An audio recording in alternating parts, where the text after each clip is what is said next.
originating from the podcast studio inside FAM 360's headquarters in Atlanta, Georgia.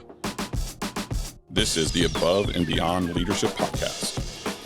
The Above and Beyond Leadership Podcast is designed to encourage, equip, and inspire our audience through a combination of inspirational stories and real-life experiences shared by other successful and skilled leaders in a variety of vocations.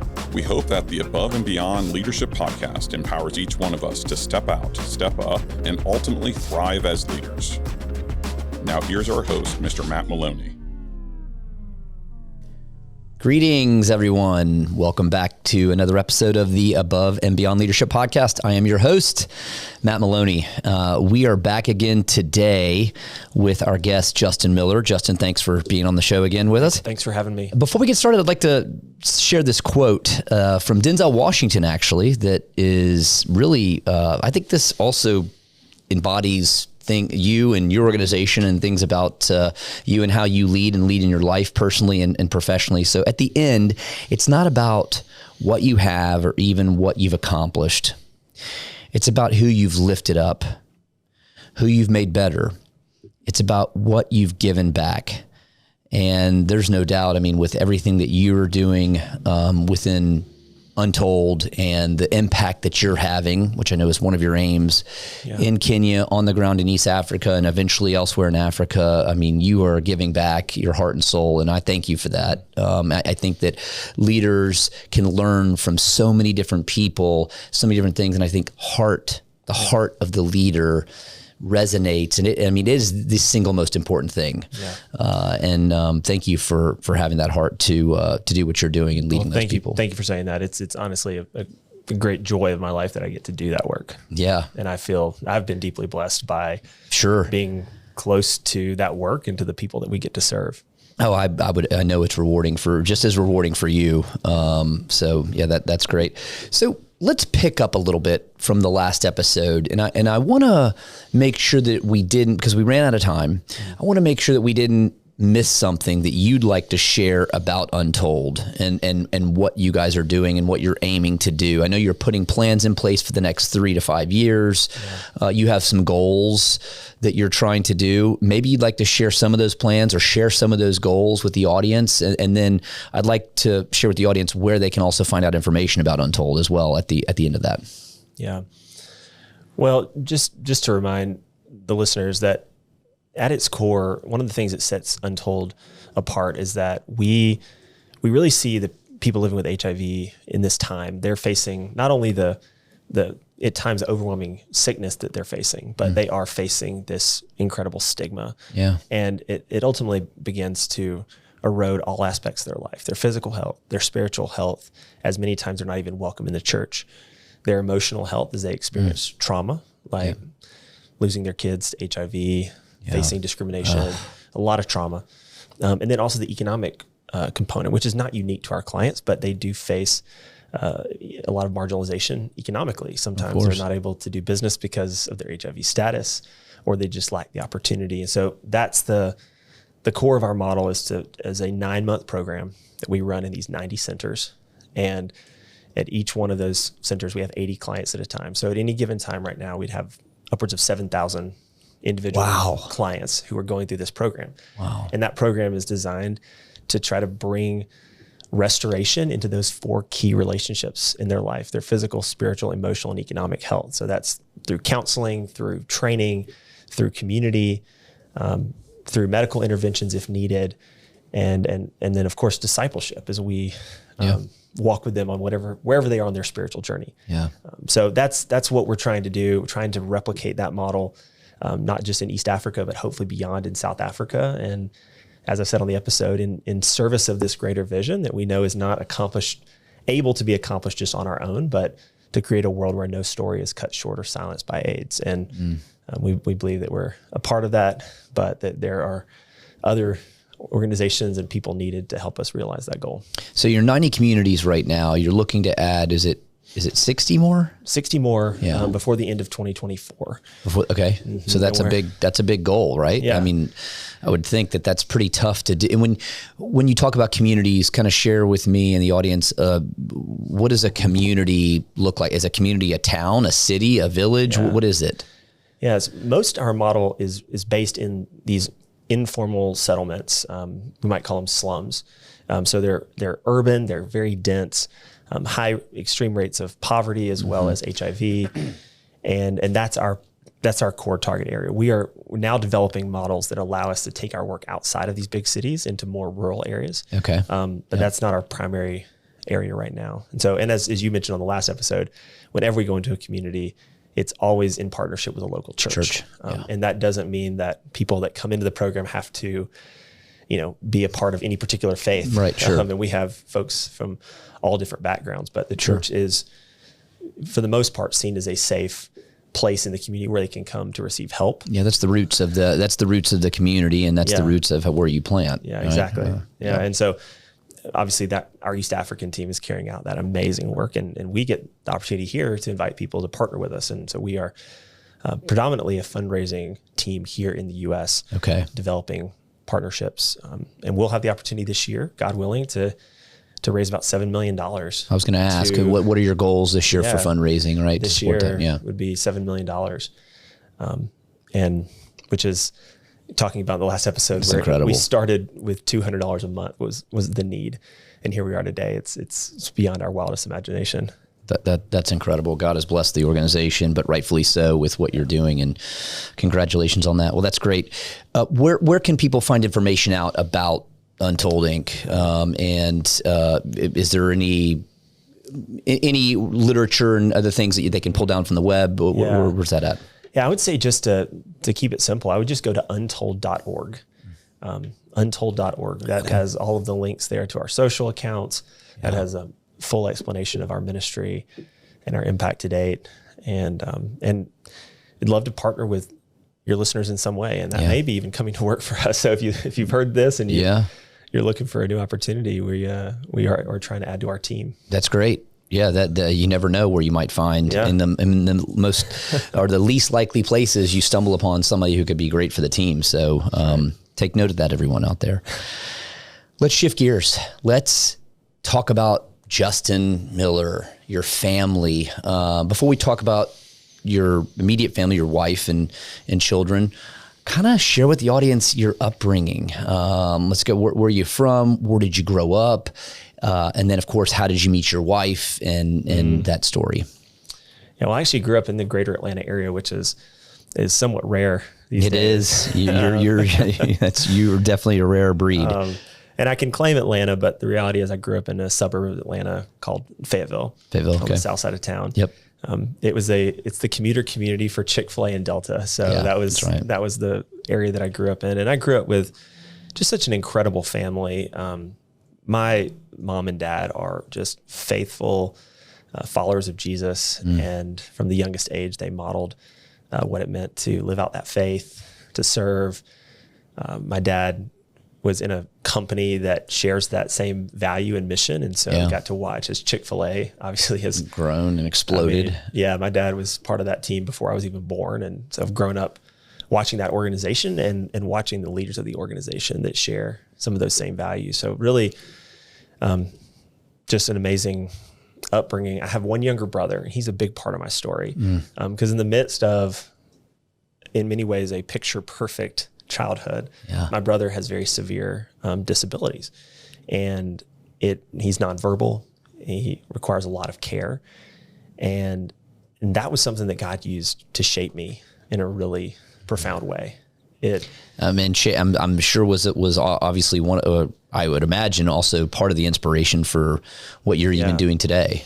Right? Yeah, that was, and obviously I had a family who saw this as an opportunity to love David well. David, by the world's eyes, is never going to be someone that adds value in the traditional sense.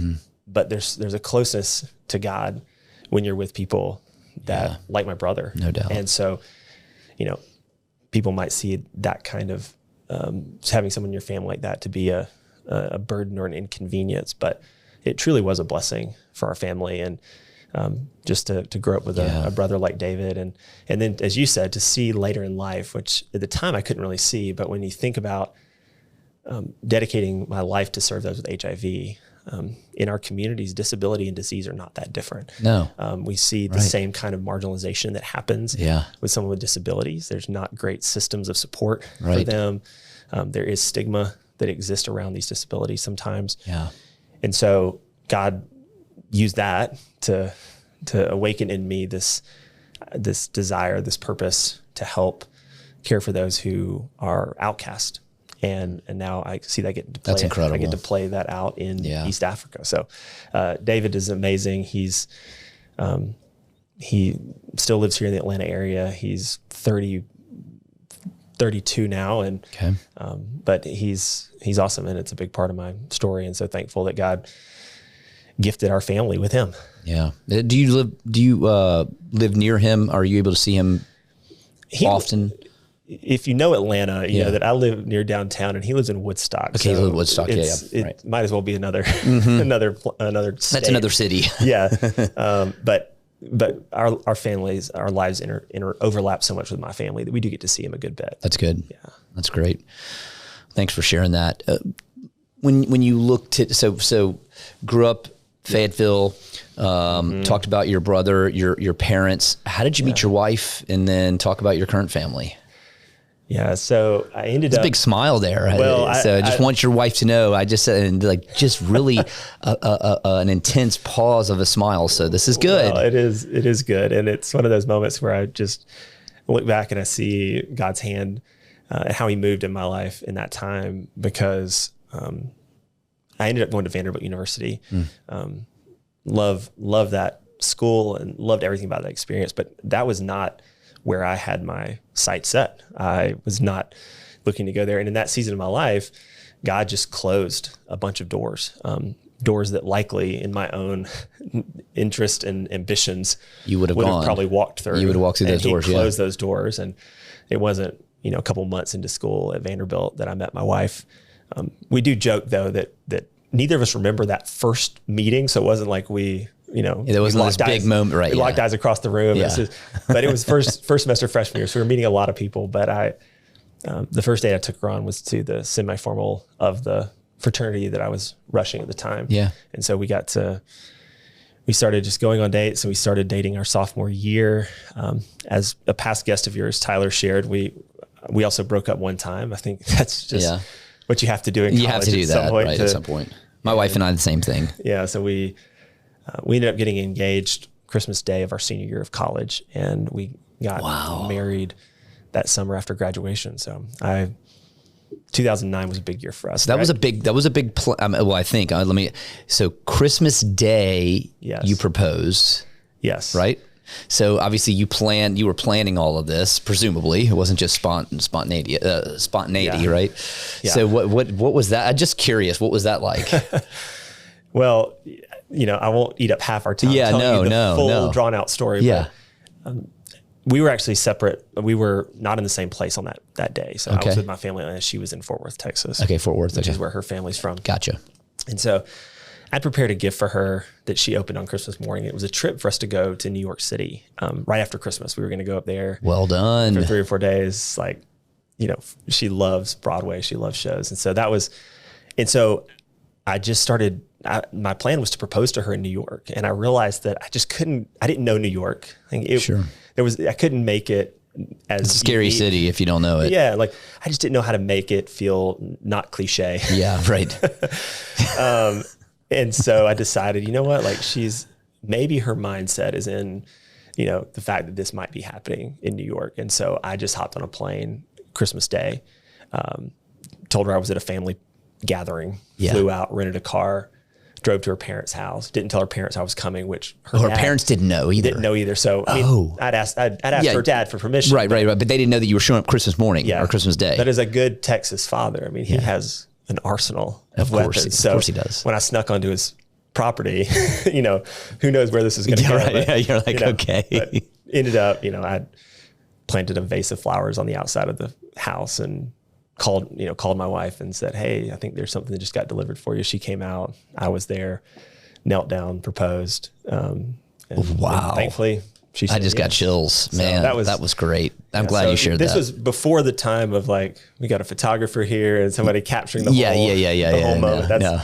feel like that's par for the course these days, but no, it was a really special time. And then we got to go have a great trip to New York. Well done. And then we have 3 amazing kids right now. And I think ages. we have a 7-year-old girl and a 4-year-old and 2-year-old boy. 742. Mm-hmm. Yeah. So it's really, really fun right now. That's active. I'm a little bit ahead of you, but you're in the thick of it for the next 10, 12 years, right? So 14 years, I guess, maybe. When you look back, in your youth, and we talked about kind of who set some examples or who you thought was a great leader on your last episode, and you talked about Peter. But when you look back at your youth, was there somebody that stood out that has really set an incredible example for you in leadership today? And maybe you didn't know it at the time, but you reflect back and you can see it now. I mean, I'm thankful I had teachers and coaches and I had pastors. I felt like I had examples of leaders all around me. The clear example of this is my dad.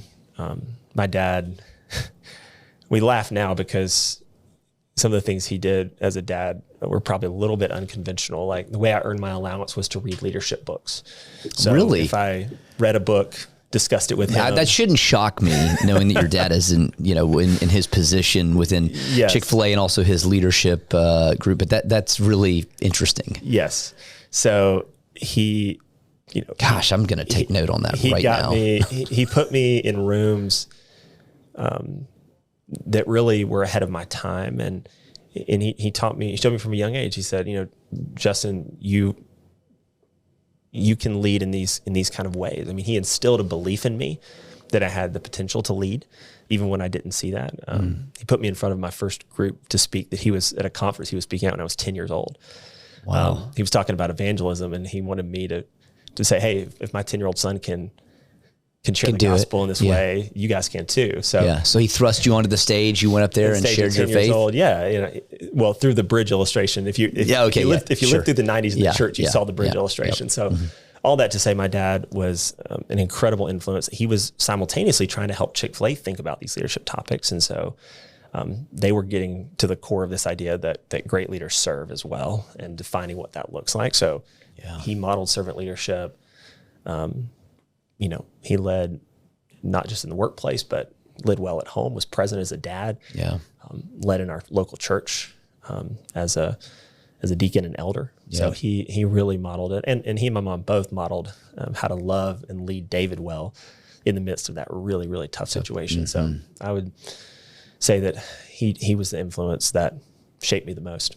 That's great. Yeah. That's sweet. That's a sweet opportunity that God put into your life, because not everybody can say that, right? Not everybody can say that it was their dad or their mother. Maybe there's issues there right now. So, but that's an amazing story. Thank you for sharing. So today you've experienced so much throughout your life. You've seen so much, even at a still relatively young age. What can you point to right now that you're most proud of? Is there something when you look back at, and perhaps it's starting Carefree's Untold, but perhaps it's not, I don't know. But is there something that you're most proud, and why? I think the why is important to understand that. Matt, as I look back, I think I am very proud of starting Untold, but I'm more proud that I'm still here. I look around and I see a lot of folks in ministry, a lot of leaders and founders who at some point, don't get me wrong, God has definitely called some of them away, and then some of them just burned out. Yeah. And I don't take all the credit myself. There's a lot of people around me, like you said, that have helped me avoid the landmines of this. But I think the fact that here I am 15 years in, and I still, despite the bigger that we get, the bigger the challenges get, but I still feel just as energized and excited about where we are today and the work that I'm doing as I did 15 years ago. So there's probably a lot that's impressive, because not everybody can say that, especially in the organizations after 15 years. And I think everyone goes through, perhaps you didn't, I don't know if you have, but goes through the time where they question, is this really what I still want to be doing? Yeah. I don't know if have you gone through that moment? Have you throughout your journey in this? Yeah, definitely. I mean, early on in the journey in particular, because this was not my plan to be leading this type of work. Sure. And at the time I really doubted that. that God, what are you doing here? I feel like this was not the path, the plan that I was on. And I really wrestled with God of, what does it mean to be fully committed and at peace with being here at Care for AIDS? And so I wrestled in the early years about that. And then there are just days that are just so hard that it's, you talk about Peter Greer. He just had a book come out called The Gift of Disillusionment. The Gift of Disillusionment, yeah. And I think there are days when things feel kind of disillusioning. Yeah. And the reality of it is, are you going to choose to hope in those situations? Or are you going to choose to be cynical and allow yourself to begin to check out? Mm-hmm. And even in the midst of those times where things have felt pretty hard, I've thankfully had a community, I've had a wife, I've had a faith that has said, hey, this work that you're called to was not promised to be easy. No, that's right. And you're in a really messy, people are messy. Without that mindset too, like, and you just said, my wife Megan and I talk about that, like, we're not promised anything to be easy or good. But we're called to work. And yes, there will be times of prosperity. Yes, there will be times of things where it's easier, but work in of itself is tough. Yeah. And I don't know how we would get through it without that mindset. I don't know how others get through it without understanding that. Because it is tough. There's a grind. Yeah. And this, I'll give all credit to Peter in the book, but I actually haven't finished it yet. So I'm still waiting to hear the full formula for not growing disillusioned. But the truth is like we, as believers, Matt, like the focus has to be looking upward and not looking inward in the second that we begin to look inward at our own, self-reliance, self-pity, whatever it may be, that's a recipe for starting to grow cynical as opposed to realizing where we draw our hope from. Yeah, that's good. Thanks for sharing that. What are you doing in your personal life to feed yourself? What are the things that you do to feed your soul, to feed your mind, to just to maintain that healthy balance? On another podcast episode, we just talked about we talk about emotional health, emotional intelligence and EQ a lot, but what about emotional health, mental health, right? Because let's face it, we're humans. Everybody goes through some sort of struggle, some more than others. But what are you doing just as a leader to fuel yourself, to keep the engines and the batteries charged?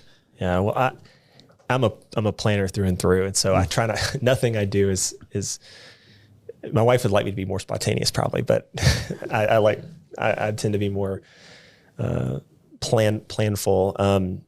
And so for me, I mean, it's very intentional. And I've always resonated with the idea that the different aspects of our life are kind of like bank accounts that we add credit, we make deposits into those accounts, but then there are seasons that we draw down on certain accounts. And so, like you said, I try to think about my life, my physical health. I think about my spiritual health, my emotional health, and I try to make sure that I've got things that are put into my calendar that I'm protecting that help me to stay topped up in those different areas. Yeah. So, and the physical, the spiritual, and the emotional, right? Yeah. And intellectual. I mean, I can't pour out to my team if I'm not studying. And so I'm a reader. I wish I could read more.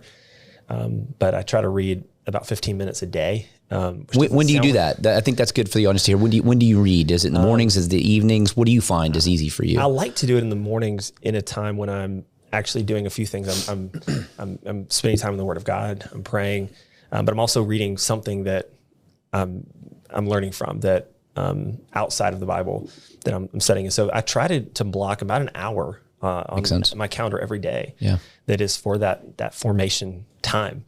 I'm a CrossFitter. To keep me physically well. Yeah.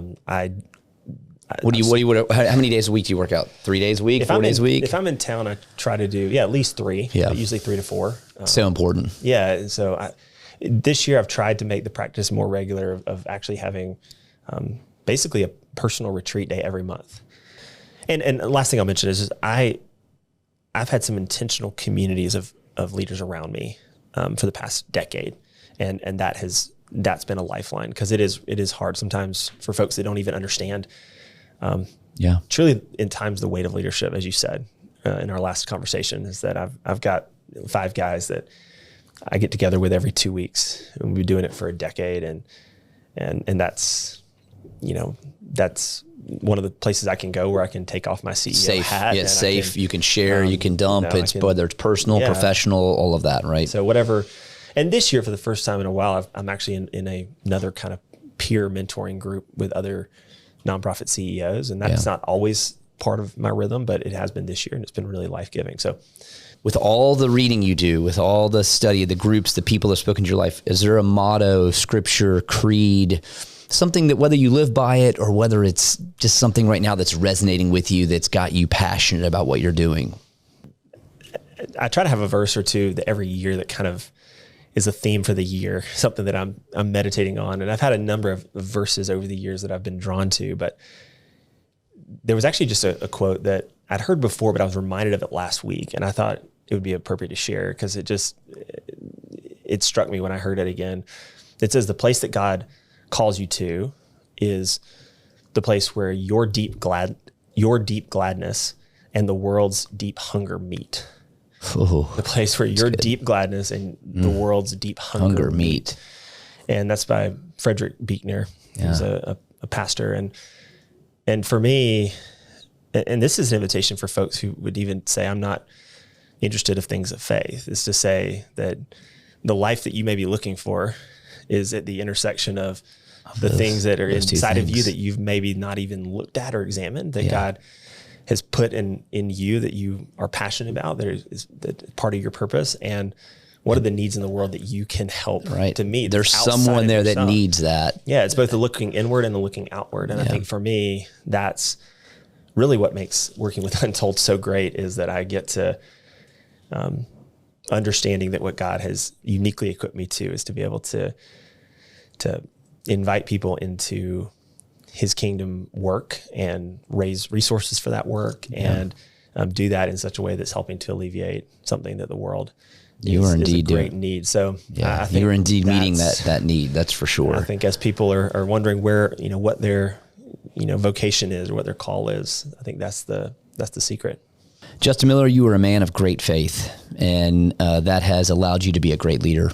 Thank you for sharing these stories with us and with our audience today.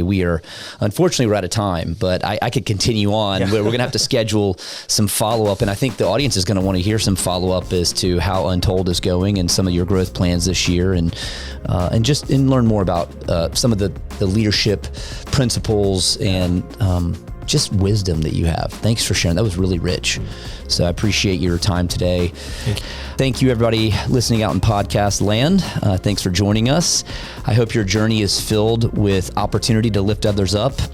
And as we go out and try to lead above and beyond. Thanks. Bye-bye. Our executive producer and host is Matt Maloney, President and CEO of FAM360. Strategic Communication Coordinator, Michelle Ducato.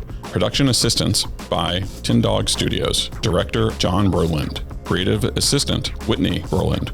Theme song, Connecting Dots by Curtis Cole, provided by Artlist. Please subscribe today and don't miss any of our weekly episodes.